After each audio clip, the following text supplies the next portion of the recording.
Well, hello everyone, and welcome back to another video of the F122 Driver Career Mode with McLaren, episode number 56 today for the Saudi Arabian Grand Prix of Season 4, round number 2. If you missed the previous episode, uploaded last week at Bahrain, I recommend you go and check that out, and of course the pre-season episode as well, so if you haven't already seen that, to explain what's happening for this first season then. But R&D wise this season, obviously we haven't got a lot of upgrades left to do. We're going to look at a minor brakes upgrade. That's not going to come in until Australia. There's no point rushing it because it's still not going to come in time for Jeddah. I'm also going to put a minor MGUK durability upgrade on as well, because we have got quite a few of them to do. We don't want any nasty failures as well. So R&D wise on the performance index, it's still as we were for the top 5 teams, actually the top 6 teams, because Alfa Romeo themselves haven't brought an upgrade. Haas though have brought an upgrade that jumps as do I think of AlphaTauri, and they both jump Aston Martin. Williams still languishing at the bottom, but you know that is very zoomed in compared to what we had in the first season, and the grid is a lot closer, but there's still that disparity between the top 5 teams and the bottom 5 teams. So anyway, qualifying, Jeddah's been a good track for me on this year's game. We won here last year, so we'll be looking to do that the same. Medium 13th place, make that 14th now, so you know, that is the medium compound tyre. Now we're going to move on to the soft compound tyre. Let's see what we can do. Can we improve as we go down? Piastri, as ever, sets the fastest lap. He won, of course, the opening race, spoiler alert, in Bahrain. So obviously he's leading the championship, but you know there's still a long way to go. With the advantage we have at the top in terms of R&D, we need to take full advantages and make sure we get to qualify as high up as possible. So we drop to 17th now, and then make sure that we nail Piastri in the race. We don't want him to be coming our, you know, we can walk this if we are consistent, hopefully. You know, Piastri is there. They brought him in obviously for a reason, to learn, and obviously they think he's definitely the future of the team. However, obviously he's got a lot to learn. This is only his second F1 race after all. We were in our 4th season already in comparison as well. But anyway, back to qualifying. We're 4 and a bit tenths up on our previous best time. I don't think that's going to be enough, to be honest, but we'll have to wait and see. Obviously this is the latter half of the game now, where the AI start to get a bit more OP in qualifying compared to their race pace, which is very annoying. I think that was P9 again. It is P9 again. So well, we got 2nd from 9th in Bahrain, and Bahrain's a terrible track, so you know, 6/10, that's about usual. But it's the 2 Red Bulls, surprisingly, both of them on pole, Leclerc and Verstappen. But have they got that race pace? Norris only P4, and the checkerboard Ferraris and Mercedes there, with Ocon only P11. So we'll see what we can do from 9th place on the grid. It's time for the race today, Saudi Arabian Grand Prix. So here we are then, welcoming you today to one of the jewels of the Arab world, Jeddah, one of the biggest cities in Saudi Arabia, second only to Riyadh, gateway to Mecca, one of the biggest ports in the region, and now host to the Saudi Arabian Grand Prix. So let's take a look at a topographical map of the Jeddah Street Circuit. As you can see, a number of challenging corners for the drivers to master here. We'll see just how much the teams have benefited from their time spent in practice this weekend, and like many street circuits, this track has the potential to punish drivers that get it wrong. Let's hope we avoid any safety cars today. It's time to take a look at our starting grid for today's race. Charles Leclerc lines up on pole position, edging out Max Verstappen, who will start from P2. Moving on to the rest of the grid, we have Oscar Piastri, Norris, Carlos Sainz and Russell, Vettel, Hamilton, Phoenix and Pierre Gasly, Ocon, Magnussen, Mick Schumacher and Albon, Joe, Bottas, Yuki Tsunoda, and Robert Schwartzman. Stroll and Nicholas Latifi. It's almost time for the lights to go out, so let's head down to the track where preparations are underway.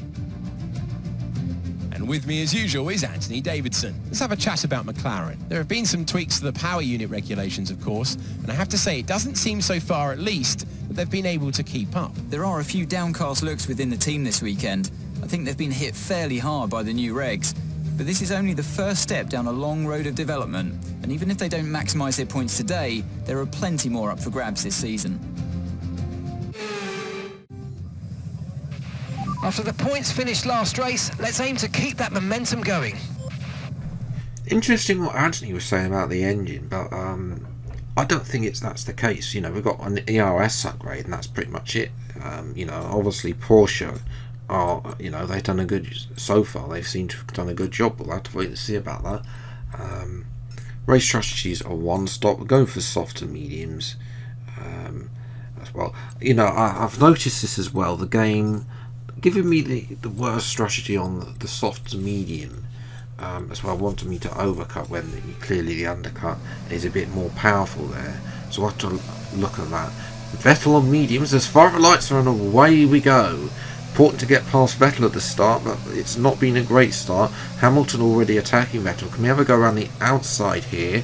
Turns it gives us the inside. Vettel gives us the space. Can't cut across him, and it's a good start. Up to P7 now. Now we can look to get past Carlos Sainz down the inside. We need to make the most of these soft tyres while we have them, and it's a lovely little move up to P6 there now, as well as we dial down the inside here. Sainz, to be fair, gave us the room. Could go the outside as well, and that's going to allow Hamilton to have a little go at Sainz, but not having the move. As I think Piastri's going slowly here. You can see the gap on the mini-map between Piastri and Norris, as well as future real-life teammates, as we're going to breeze past the slow Mercedes of George Russell. Can we get Piastri the hairpin? No. Almost narrowly missing our teammate as well. We'll get a replay of this move, see how close it was.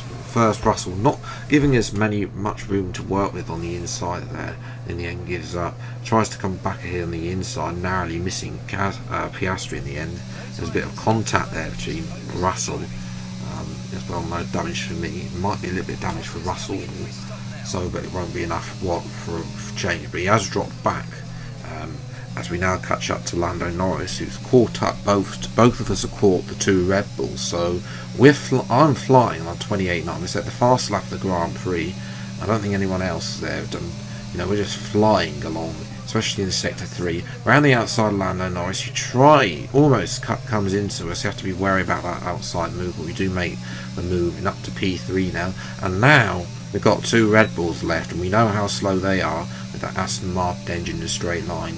They should be able to breeze past both of them, take the race lead. But to be fair, Verstappen tries to attack Leclerc. A bit of contact between the two Red Bulls. It's 3 wide on the start-finish straight, but should be able to power pass with DRS, ERS fully open. Thank you very much. And that's taken us 5 laps to get the race lead. Here's a replay then. No contact between us, so fair racing between both myself, Verstappen and Leclerc as well. And not so much between Leclerc and Verstappen. Leclerc tries to squeeze Verstappen, but Verstappen is now in front of Leclerc. The end of lap 5, and we are going to come into the pits with that's Verstappen and Norris following us in. One of the Mercedes, I think it's going to be Hamilton. It is Hamilton as well coming in. 2.4 seconds stop, that's not bad. Could be better, to be honest. As well, there's a whole load of traffic coming past as well, which is annoying, but we'll feed out into turn 2 here as well, as that's what we've got. But crucially, in front of Sonoda, who started on mediums. Now we need to try and get in front of Robert Schwartzman, a little bit off circuit there. We are going to make the move stick as Schwartzman yields the position up to P9. And now we're all over the back. Mick Schumacher down the inside. Schumacher yields, and we're up to P8. Lovely little move there. Now it's just trying to get past this slot as quickly as possible. Dive down the inside of Bottas at the final corner. Had so much speed with the DRS there, and a bit of DRS as well. He's given us DRS for the main straight as well. So yeah, I mean, pretty much going to take the race lead once everyone makes their pit stops. But crucially, a lap later, after Verstappen and Norris, Leclerc has got back in front of Verstappen with all the traffic as well. And Piastri in this race is now onto the tail of Carlos Sainz. So Piastri is coming back, so he's definitely going to score some points today, even if it's not that many. As the reason why we're not leading at the moment is because these two, Magnussen and Vettel, have yet to stop, and they're both having fighting, which is probably means we're going to have to overtake them before they make their pit stop, either onto their softs or hards, depending on which idiotic strategy they choose. But yes, Magnussen, easy move right around the outside. Magnussen, a lovely little move there on K-Mac there, the man who replaced us at AlphaTauri in season 3, right around the outside. So much grip. That's the move. That's the other move that we potentially could have made on Sainz earlier in the race. And then we're going to try and get past Vettel here as well. But you know, there's that second DRS zone. I just feel like it's a bit wasted being there, personally, because the nature of the corners doesn't really allow you to get overtaking. The other two. This one, you know, we just got so much power right on the outside. Vettel coming back, but we just take the wider line, have so much more grip, and just now can start to race away. Vettel actually does an extra lap actually compared to Magnussen, and Leclerc is now going down the inside. So, you know, although Red Bull have had their struggles in the winter, Ferrari are just terrible. You know, Vettel now, that pit stops put Vettel out the points, as well as Verstappen is having a go at Leclerc, but they must be careful. Norris is right behind, and obviously with Magnussen and Vettel's pit stop, there is Magnussen in the background. He's come out behind Alex Albon. Magnussen on the hards, the idiot strategy. As well, Vettel even further behind after making that extra lap. Again, back to second place. Verstappen having yet another go at his teammate Charles Leclerc. Christian Horner must be fuming because they haven't worked together well. You know, yes, they can still get the double podium, but if Verstappen makes a mistake or Leclerc and they make contact, then that could be the double podium gone. And there's Verstappen. He's gone deep into the corner. And Norris is now up to P3. That is what Christian Horner feared would happen with Verstappen and Leclerc battling, and it has. And Norris has taken full advantage to get in front. But to be fair, you know, for us, we were dominant. You know, we qualified P9, and yet we won the race. So I think this track slightly broken. For the AI, particularly between qualifier and the race there, but I will take the win. It was a tough race at times, but they've held on to take a great victory for McLaren today.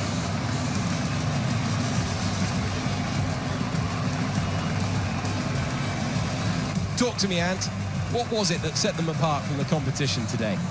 I think we'll chalk this one up to a deft touch on the brake pedal. That's allowed them to challenge down the inside into the braking zones, and ultimately, if you do that often enough, you end up winning the race. It was great to watch as well though, wasn't it? Forget strategy, forget tyre management. Who doesn't love a good old-fashioned scrap? Our drivers are making their way out for the podium celebrations, and it's going to be McLaren picking up the winner's trophy. Congratulations to the entire team for that fantastic performance. Oh, that's definitely nice to be back on the top step. First win of the season. Now we've got that under belt, we can focus on keeping our Drivers' World Championship title for a second season. Never done that on any F1 game, successfully kept the title there. But yes, Leclerc, Verstappen, I'm sure will be disappointed.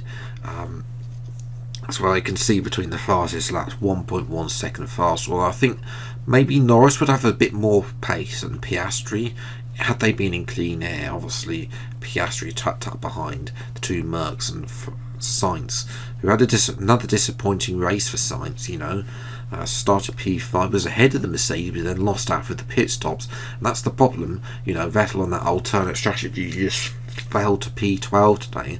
Alpine as well have got one hand time by them, because Ocon qualified outside the top 10 and scored no points. So that's the problem that these teams have compared to the Red Bull. At least Red Bull have got 2 drivers in the points compared to the likes of Alpine, Ferrari, and then Mercedes. Although Hamilton was in the points today, he was low down, and allows the AlphaTauri and Williams to get their first points of the season, really, which could be crucial in that battle between the bottom 5 teams, especially if these every little house. That could be the difference between a 6th place and a 9th place finish at the end of the season, because Aston Martin and Alfa Romeo have failed to score. Red Bull jump Alpine, Mercedes jump Ferrari. That is a close battle though for Red Bull do have a little bit of advantage over the rest now with their 2nd and 4th place, but the engine is a big letdown for them. And we've got tracks coming up, Australia, Imola, not so much Imola, but then we've got Baku and Canada. I think they're going to struggle in the next 3 to 4 races potentially, compared to what they managed at Jeddah, where they be able to use the aero and the chassis of their car to good strength compared to pure engine power, which you might need a track like Azerbaijan and Canada. So that's where I'm going to leave it for today's episode. If you have enjoyed, leave a like, subscribe to the channel if you're new. See plenty more F1 22 drive crew mode videos as when they come out. Next episode of Australia will be out on Fridays. So until the next video then, I'll see you next time. Take care. Thanks so much for watching. Enjoy your day and goodbye.